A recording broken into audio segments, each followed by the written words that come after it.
ಮೊದಲಿದ್ದು ದುರಿತ ಕರ್ಮವನ್ನುಲ್ಲದಿ ಪುಣ್ಯವನೇ ಮಾಡು, ಹರನಡಿ ಬಿಡಿ ಶಾಂತರೊಡನಾಡು. ಇದರ ಮುಂದೆ ಹೊರಗನ 5 ಸ್ಥಳಗಳು ಇವನ್ನ ನಿಮಗೆ ಪೂರ್ತಿಯಾಗಿ ಒಂದು ಪೀಠಿಕೆ ಒಳಗೆ ಹಾಕೊಂಡು ಹೋಗುವುದು ಅಂತ ವಿಚಾರ ಮಾಡ್ಕೊಂಡು ಹೊರಟಿರ್ತೀನಿ. ಅರವಿಂದರು ಬಹಳ ದೊಡ್ಡವರು. ಒಂದು ಆಶ್ರಮ ಕಟ್ಟಿಕೊಂಡು ಸುತ್ತೆಲ್ಲ ಗಿಡ ಗಂಟೆಗಳನ್ನು ಹಚ್ಚಿಕೊಂಡು ಬಂದವರಿಗೆ ಉಪದೇಶವನ್ನು ಮಾಡ್ತಾ ಮಾಡ್ತಾ ಮಾಡ್ತಾ ಮಾಡ್ತಾ ಮಾಡ್ತಾ ಆಶ್ರಮದ ಆಗು ಹೋಗುಗಳ ನೋಡ್ತಾ ಇದ್ದೆ. ಯಾರು ಎಂಥವರೇ ಬಂದಿರಲಿ, ಬಂದವರ ದುಃಖನ್ನ ದೂರ ಮಾಡಿ ಶಾಂತಿಯನ್ನು ಬಿತ್ತರಿಸಿ ಕಳಿಸುವಂತಹ ಒಬ್ಬ ಮಹಾ ಯೋಗಿ ಅರವಿಂದರು. ದಿನನಿತ್ಯ ಹೀಗೆ ಯಾರೋ ಬರ್ತಿದ್ರು ಹೋಗ್ತಿದ್ರು ನಡೀತಿದ್ರು. ಒಮ್ಮೆ ಒಬ್ಬ ಮಹಾತ್ಮಾವ ಅಗರ್ಭ ಶ್ರೀಮಂತ, ಆ ಶ್ರೀಮಂತ ಗುರುಗಳ ದರ್ಶನಕ್ಕೆ ಬಂದ. ಗುರುಗಳ ದರ್ಶನಕ್ಕೆ ಬಂದ ಹೋದ ಆಶ್ರಮದೊಳಗೆ ಹೋಗಿ ಗುರುಗಳಿಗೆ ನಮಸ್ಕಾರ ಮಾಡಿದ. ನಮಸ್ಕಾರ ಮಾಡಿ ಅಪ್ಪ ಅಂದ, ಯಾವುದಕ್ಕೂ ಏನೂ ಕೊರತಿಲ್ಲ, ಎಲ್ಲವೂ ಆನಂದದ, ಆದರೆ ಒಂದು ಮಾತ್ರ ಇಲ್ಲ. ಏನಿಲ್ಲಪ್ಪ, ಏನಿಲ್ಲ, ಸಮಾಧಾನ ಮಾತ್ರ ಒಂದಿಲ್ಲ, ಶಾಂತಿ ಇಲ್ಲ, ನೆಮ್ಮದಿ ಇಲ್ಲ. ಅಂದ ಕೂಡಲೇ ಗುರುಗಳು ಅಂದ್ರು, ಕೂಡ್ರು ಸ್ವಲ್ಪ ಕೂಡಿಸಿದ್ರು. ಆಮೇಲೆ ಅವನಿಗೆ ವಿಚಾರ ಮಾಡಿ ಅವನಿಗೊಂದು ಕೆಲಸ ಹೇಳಿ, ನಿನಗೇನು ಬೇಕಾಗೈತಿ? ಶಾಂತಿ ಬೇಕು. ಶಾಂತಿ ಬೇಕಾಗೈತಿ ಅಂತಂದ್ರೆ ಶಾಂತಿ ಕೊಡೋರ ಹತ್ರ ಹೋಗ್ಬೇಕು. ವಿನಃ ನೀನೇನು ಮಾಡಿದೀಪ ಅಂತಂದ್ರೆ ಕೊಡ್ಲಾರ ಅವ್ರ ಹತ್ತಿಗೆ ಹೋಗಿವಿ, ಅದಕ್ಕೆ ನಿನಗೆ ಶಾಂತಿ ಸಿಕ್ಕಿಲ್ಲ. ಕಾಯಿಪಲ್ಯ ಬಜಾರದಾಗ ಹೋಗಿ ಕೇಳಿದ ಬಂಗಾರ ಕೇಳಿದ್ರೆ ಯಾರು ಕೊಡಕ್ಕೆ ಸಾಧ್ಯ? ಕಾಯಿಪಲ್ಯ ಬಜಾರದಾಗ ಕಾಯಿಪಲ್ಯನೇ ಸಿಗ್ತದೆ, ವಿನಃ ಬಂಗಾರ ಕಿಮ್ಮತ್ತಿನ ವಸ್ತು ಸಿಗುವುದಿಲ್ಲ. ಹಾಗೆ ಅರೇನ ಸಂಸಾರಿಕ ಜೀವನದೊಳಗೆ ಗಳಿಸುವುದು ಗಳಿಸುವುದು ನಂದು ನಂದು ನಂದು ನಂದು, ಇದರೊಳಗನೆ ನೀನು ಇಲ್ಲಿವರೆಗೆ ಕಾಲ ಕಳೆದಿವಿನ, ನಿನಗಾಗಿ ಶಾಂತಿ ಬೇಕು ಅಂತ ನೀನು ಕಾಲ ಕಳೆದಿಲ್ಲಪ್ಪ. ಅಂತಹ ಕೊಡುವವರ ಹತ್ತಿರ ನೀನು ಹೋಗಿಲ್ಲ, ಅದಕ್ಕಾಗಿ ನಿನಗೆ ಸಿಕ್ಕಿಲ್ಲ. ಹೋಗ್, ಈಗೇನ್ ಮಾಡೋ, ಈ ಆಶ್ರಮದೊಳಗ ಒಂದಿಷ್ಟು ಹೂವಿನ ಗಿಡಗಳದಾವ, ಅಲ್ಲಿ ಒಂದು ಬಾವಿನ ಅದ. ನಿನಗೊಂದು ಏನ್ ಮಾಡ್ತೀನಿ, ಇಲ್ಲಿ ಒಂದು ಬುಟ್ಟಿ ಕೊಟ್ಟಿನಿ ನಾನು. ಎಂತ ಬುಟ್ಟಿ ಕೊಟ್ಟಿನಿ ಅಂತಂದ್ರೆ ದನಗಳ ಸಗಣಿ ತುಂಬುವಂತ ಒಂದು ಬುಟ್ಟಿ. ಆ ಬುಟ್ಟಿ ಏನಾಗಿತ್ತು ಅಂತಂದ್ರೆ ಸಗಣಿ ತುಂಬಿ ತುಂಬಿ ತುಂಬಿ ತಿಪ್ಪಿಗೆ ಚೆಲ್ಲಿ ಚೆಲ್ಲಿ ಅದೆಲ್ಲವೂ ಕೂಡ ಗಟ್ಟಿಯಾಗಿತ್ತು. ಈ ಬುಟ್ಟಿ ತಗೋ, ಬಾವಿ ಒಳಗೆ ಇಳಿದು ಏನ್ ಮಾಡು, ನೀರು ತುಂಬಿಕೊಂಡು ತಂದ ಗಿಡಕ್ಕೆ ಹಾಕಪ್ಪ, ಹೂವಿನ ಗಿಡಕ್ಕ ಅಂತ ಹೇಳಿದ್ರು. ಆಯ್ತ್ರಿ, ಗುರುಗಳಿಗೆ ನಮಸ್ಕಾರ ಮಾಡಿ ಬುಟ್ಟಿ ತಗೊಂಡು ಹೋದ. ಹೋಗಿ ಮೆಟ್ಟಲುಗಳನ್ನು ಇಳಿತಾ ಇಳಿತಾ ಇಳಿತಾ ಕೆಳಗೆ ಹೋಗಿ ಬುಟ್ಟಿಯನ್ನು ತುಂಬಿಕೊಂಡು ಮೆಟ್ಲ ಹತ್ತಿ ಮ್ಯಾಲ ಬಂದ. ನೀರ ಖಾಲಿ ಖಾಲಿ. ಅರೆ, ನೀನೆಲ್ಲ ಖಾಲಿ ಆಗ್ತದ? ಇನ್ನೂ ಗಿಡಕ್ಕ ಬಂದಿಲ್ಲ, ನೀರು ಖಾಲಿ ಆಯ್ತು. ಮತ್ತ ಹೊಳ್ಳಿ ಕೆಳಗೆ ಹೋದ, ಮತ್ತ ತುಂಬಿಕೊಂಡ, ಮತ್ತ ಹೊಳ್ಳಿ ಒಂದು 7-8 ಮೆಟ್ಲ ಬಂದ. ಬರುದ್ರೊಳಗ ನೀರು ಖಾಲಿ ಆಯ್ತು. ಮತ್ತ ಹೊಳ್ಳಿ ಇಳಿದ, ಮೊದಲೇನು 7-8 ಮೆಟ್ಲ ಏರಿದ್ದ, ಆ ನಂತರ 4 ಮೆಟ್ಲಕ್ಕ ಖಾಲಿ ಆಯ್ತು. 4ನೇ ಸಾರಿ ಏನು ನೀರೊಳಗೆ ಎದ್ದಿದ, ಎದ್ದು ಹಿಂಗ ಮ್ಯಾಲ ಎತ್ತೋದ್ರೊಳಗ ನೀರೆಲ್ಲ ಅವಾಗ ಗುರುಗಳು ಇಂಥ ಬುಟ್ಟಿ ಯಾಕೆ ಕೊಟ್ಟಾರ?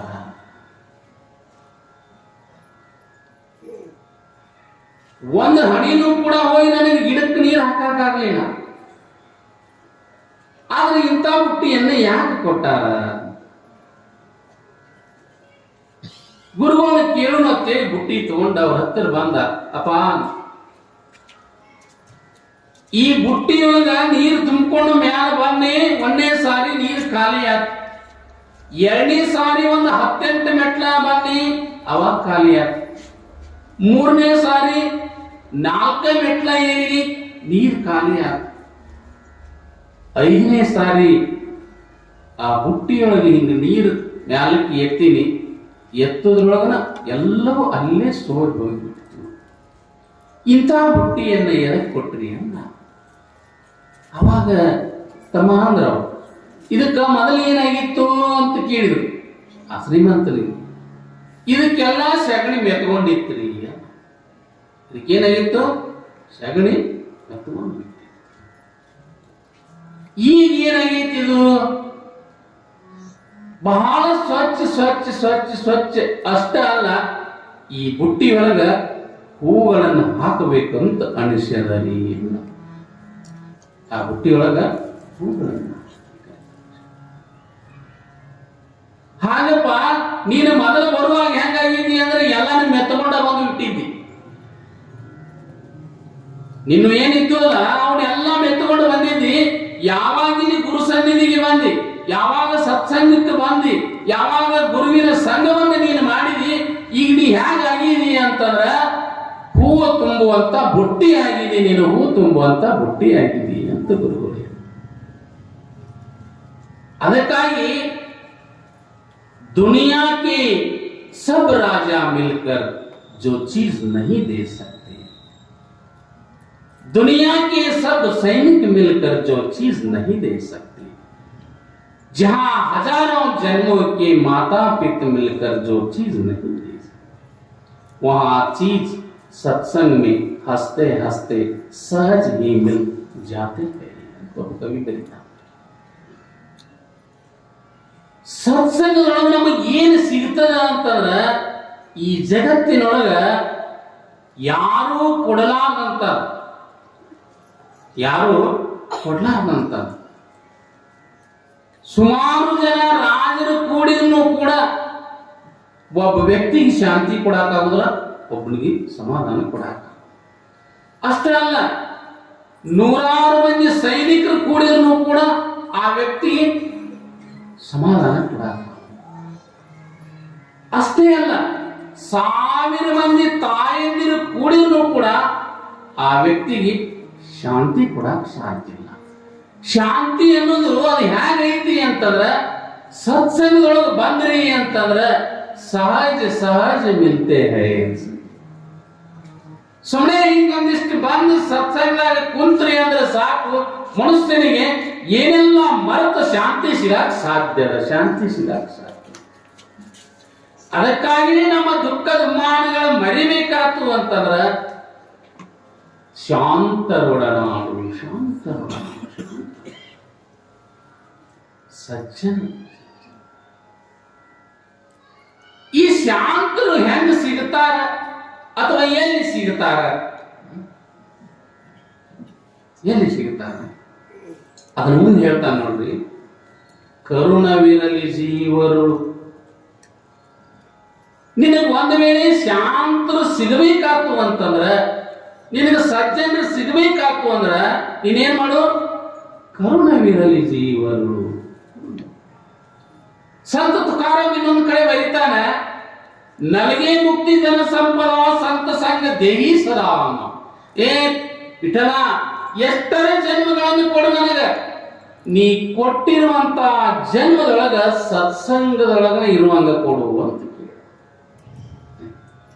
ಅದನ್ನೇ ಸರ್ಪ ಪುರುಷರು ಕೂಡ ಕೇಳ್ತಾರ, ಶರೀರ ಇರುವ ತನಕ ಅರಿತವರ ಸಂಗವ ಮಾಡು.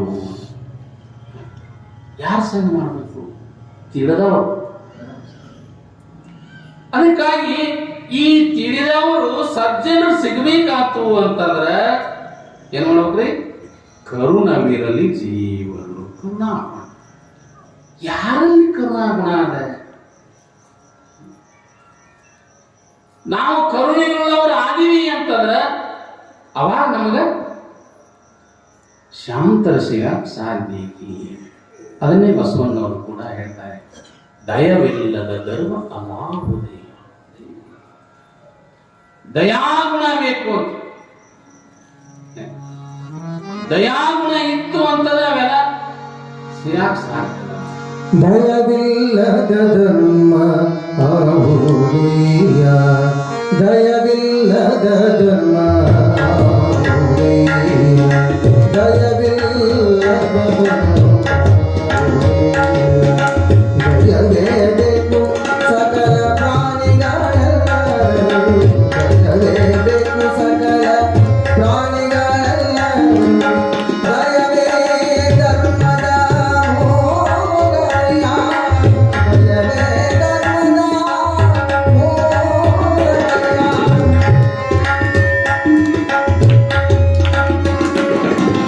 ದಯವೇ ಧರ್ಮದ ಮೂಲವಯ್ಯ, ಕೂಡಲ ಸಂಗಮ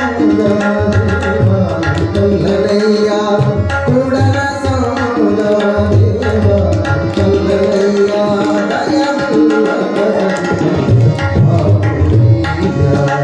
ದಯವಿಲ್ಲದ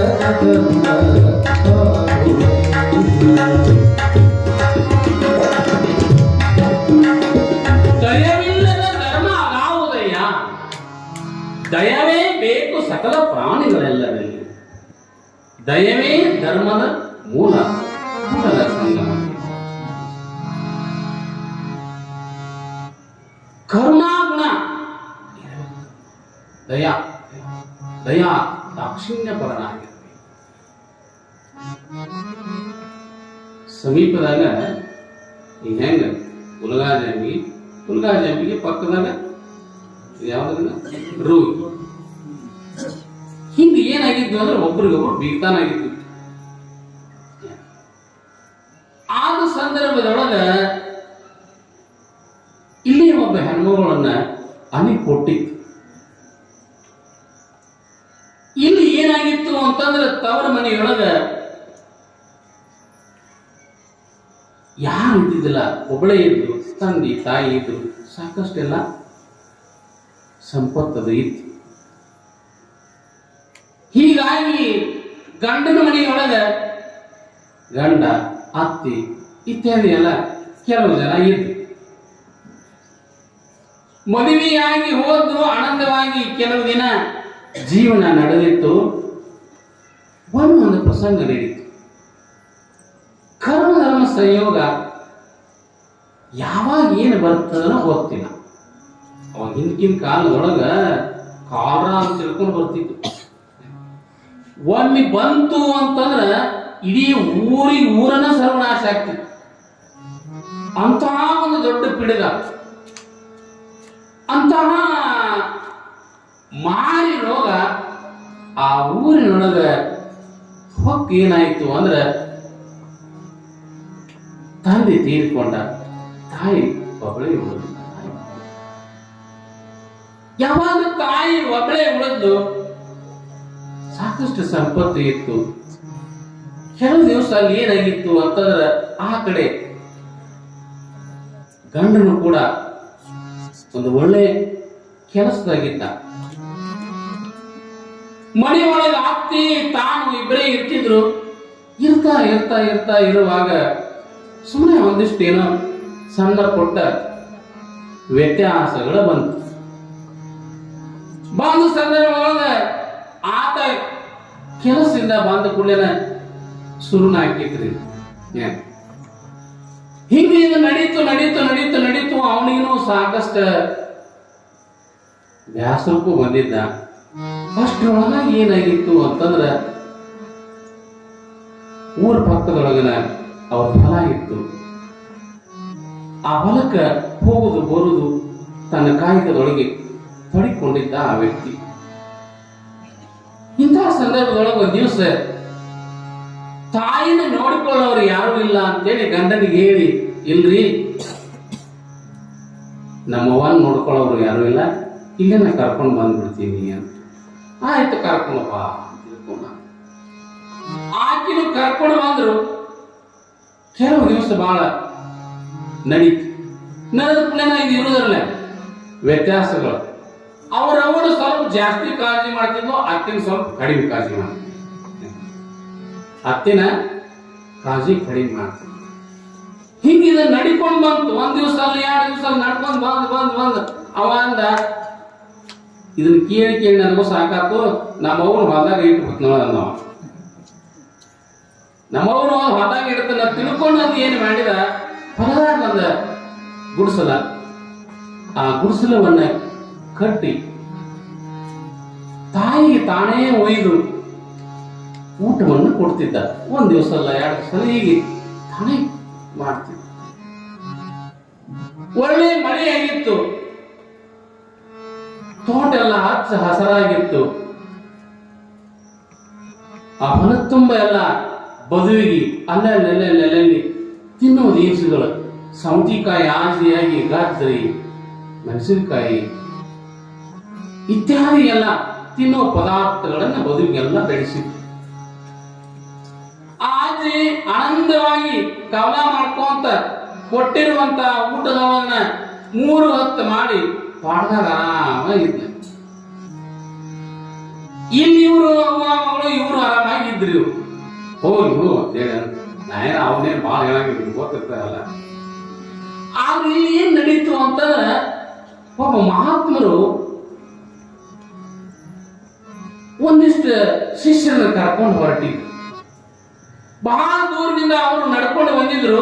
ಹಾದಿ ಮಗ್ಗಲಕ್ಕಿರುವಂತ ಈ ಗುಡಿಸಲ, ಈ ಹೊಲ ಏನ್ ಮಾಡಿದ್ರು ಅಂತಂದ್ರ, ಬಹಳ ದೂರದಿಂದ ಬಂದಿದ್ರು, ಹಸಿವಾಗಿತ್ತು ಅವರಿಗೆ. ಹೋಗ್ತಾ ಇರುವಾಗ ಅದ್ರಾಗ 4 ಜನ ಶಿಷ್ಯರು ಏನ್ ಮಾಡಿದ್ರು, ಗುರುಗಳು ಮುಂದೆ ಹೋಗ್ಯಾರ, ಇರ್ಲಿ ಹೊಟ್ಟೆ ಹಸಿವಾಗೈತೆ ಅಂತ ತಿಳ್ಕೊಂಡ ಆ ಒಡ್ಡ ಹತ್ತಿ ನೋಡ್ತಾರ. ನೋಡೋದ್ರೊಳಗನ ಅಲ್ಲೆಲ್ಲ ಸೌತಿಕಾಯಿ, ಬಹಳ ಚಂದ ಸೌತಿಕಾಯಿ ಬೆಳೆದ.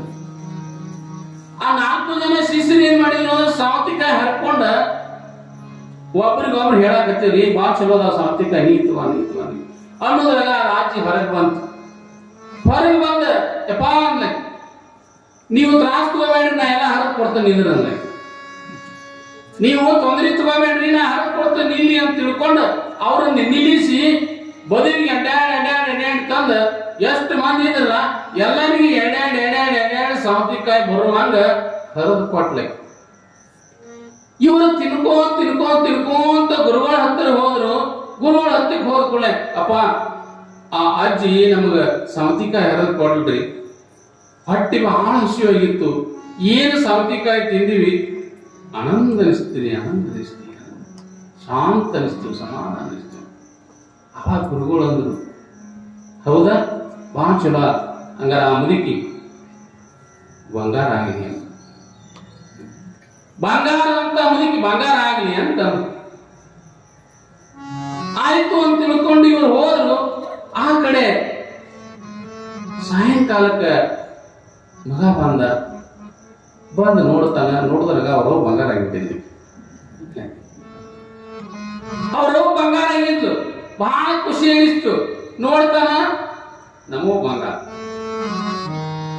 ಇಲ್ಲೇ ಬಿಟ್ಟ ಬಂಗಾರ ತಗೊಂಡು ಮನೆಗೆ ಹೋದ ಕೂಡಲೇ ಹೆಂಡತಿ ಹೇಳಿದ, ನೋಡು ನಮ್ಮವ್ವ ಹಿಂಗ್ ಹೊರಗೆ ಹಾಕಿ, ನೀನು ನಮ್ಮವ್ವ ಬಂಗಾರ ಆಗ್ಯಾಳ ನೋಡು, ನಮ್ಮವ್ವ ಬಂಗಾರ ಆಗ್ಯಾಳ ನೋಡು. ಅವಾಗ ತೆಗಾಕತ್ತಿದ್ರು ಯಾರು ಹೆಂಡತಿ ಆಕೆ ಅನ್ನೋದು, ಹಾ ನಿಮ್ಮವ್ವ ಬಂಗಾರ ಆಗ್ಯಾಳ, ನಮ್ಮವ್ವನು ಬಂಗಾರ ಮಾಡ್ತಾನ ಅಂದತ್ತೆ. ಇಲ್ಲ ನಿಮ್ಮವ್ವ ಯಾವಾಗ ಬಂಗಾರ ಆಗ್ಯಾಳ, ನಮ್ಮವ್ವನು ಬಂಗಾರ ಮಾಡ್ತಾನ ತಿಳ್ಕೊಂಡ ಅವ್ರ ಅವ್ವ ತಯಾರು ಮಾಡಿದ್ರೆ ಸಂಜೆ ಮುಂದೆ, ನೋಡ್ದೆ ನೀನು ಅಲ್ಲೇ ಹೋಗು, ಎಲ್ಲಿ ಗುಡಿಸಲ್ಕ ಬಂಗಾರ ಆಗ್ಬೇಕ್ರಿ ಅಂತ ಹೇಳಿ ಆ ಮುದುಕಿಗೆ ಏನ್ ಮಾಡಿದ್ರು, ಬುತ್ತಿ ಕಟ್ಟಿ ತಂದ ಮಗಳು ಏನ್ ಮಾಡಿದ್ರು, ಗುಡಿಸಲ್ ಹಾಕ್ಬಿಟ್ಲು. ಗುಡಿಸಲೊಳಗೆ ಬಿಟ್ಲು. 4-6 ದಿವಸ ದಿನ ಆಕಿನ ಹೊರಾಕಿ ಊಟ ಕೊಡಾಕಿ ಹೋಗಾಕಿ ಆಕಿನ ಸೌತಿಕಾಯಿ ಅವನಿಗೆ ತಿನ್ಕೊಂಡು ಅಜ್ಜಿ ಆರಾಮಾಗಿದ್ಲೆ. ಹಿಂಗೆ 4-6 ದಿವಸ ಕಾಲ ಕಳಿತು. ಕಳೆದ ಮೇಲೆ ಆ ಕಡೆಯಿಂದ ಆ ಮಹಾತ್ಮರು ಮತ್ತೆ ಅದ ಮಾರ್ಗವಾಗಿ ಬಂದ್ರು. ಅದ ಮಾರ್ಗವಾಗಿ ಬಂದ ಅದ್ರಾಗೇನು ಮೊದಲು ತಗೊಂಡಿದ್ದಿಲ್ಲ, ಅವ್ರಿಗೆ ಗೊತ್ತಿತ್ತು. ಅಜ್ಜಿ ಬಹಳ ಚಲೋ ಐತ್ರಿ, ಮೊನ್ನೆ ಹೋಗಾಗ ನಮಗೆಲ್ಲ ಸೌತಿಕಾಯಿ ಹರಿದು ಕೊಟ್ಟಾಳ, ಅದಕ್ಕಾಗಿ ನಮ್ಮದೇ ಐತಿದ್ದು, ಅದಕ್ಕಾಗಿ ತಿಳ್ಕೊಂಡು ಇವರು 4-5 ಜನ ಹೋಗಿ ಸೌತಿಕಾಯಿ ಗಡ ಗಡ ಗಡ ಗಡ ಹರಿಯಕ್ಕೆ ಶುರು ಮಾಡಿದ್ರಪ್ಪ. ಶೇಷರು ಹೋಗಿ ಏನು ಸೌತಿಕಾಯಿ ಹರಿಯಾಕ ಹತ್ತಿದ್ರು 4-5 ಮಂದಿ ಗುಡಿಸಲ್ನಾಗ ಏನು ನೋಡಿದ್ದು ಅಲ್ಲಿ ಬೈಯಾಕ ಶುರು ಮಾಡಿಬಿಟ್ಟು ನೋಡ್ರಿ. ಗುಡಿಸಲದಾಗ ಬೈಯಾಕ ಶುರು ಮಾಡಿದಾಕಿ ಅವ್ರು ಬಿಟ್ಟು ಓಡಿ ಹೋಗುತ್ತಾಗ ಬಿಡೋಳು. ಬಿಟ್ಟವ್ರೆ ಗುರುಗಳ ಹತ್ರ ಓಡಿ ಓಡಿ ಓಡಿ ಹೋದ್ರು. ಗುರುಗಳ ಇದು ಮಣ್ಣಿ ಅಜ್ಜಿ ಅಲ್ರಿ ಅಂದ್ರೆ, ಇದು ಮಣ್ಣಿ ಅಜ್ಜಿ ಅಲ್ರಿ, ಮತ್ತೆ ಯಾರ ಇದು ಅಜ್ಜಿ ಬೇರೆನೇ ಐತ್ರಿ, ಇದು ನಿಂದ್ರಿ ಕೊಂಡಾಡ್ದು ಅಷ್ಟ ಅಂದ್ರೆ ನಮ್ಗೆ ಏನು ಬೈಬಾರ್ದು ಅವನ್ನೆಲ್ಲ ಭಯಕ್ಕೆ ಶುರು ಮಾಡಿದ್ರಿ ಅವ. ಹಂಗಾರ ಅಮ್ಮನಿಗೆ ಕಾಟೆ ಆಗಿಬಿಡು ಅವನು.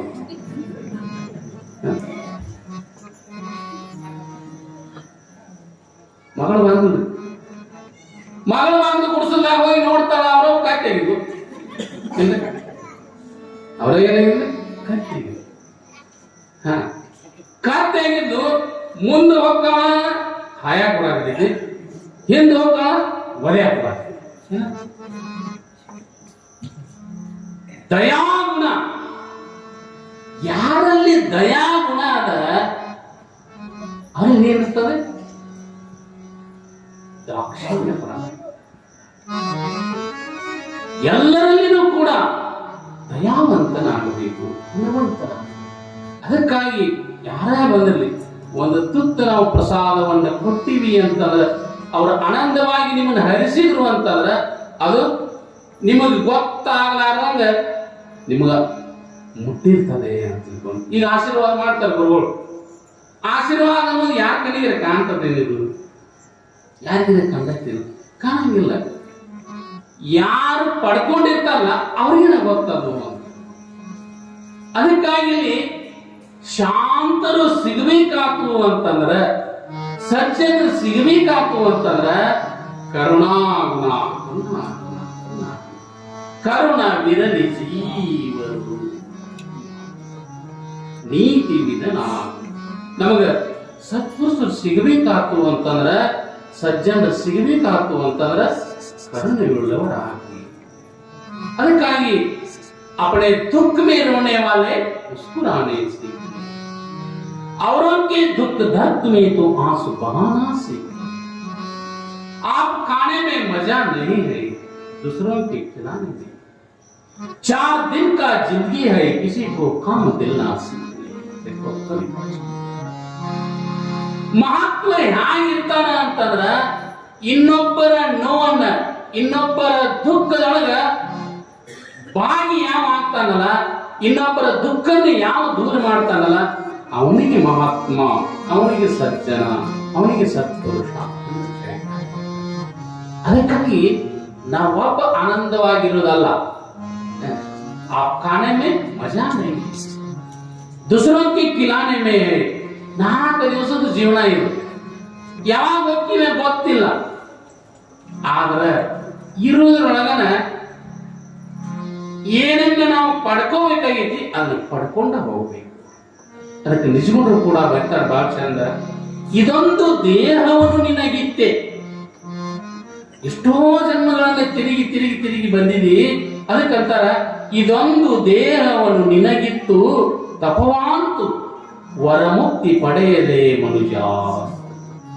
ಇದನ್ನು ಮೋಕ್ಷ ಪಡ್ಕೊಳಕ, ಶಾಂತಿ ಪಡ್ಕೊಳಕ ಇದು ಒಂದೇ ಜನ್ಮನವಿನ ಮತ್ತೆ ಯಾವುದು ಜನ್ಮ.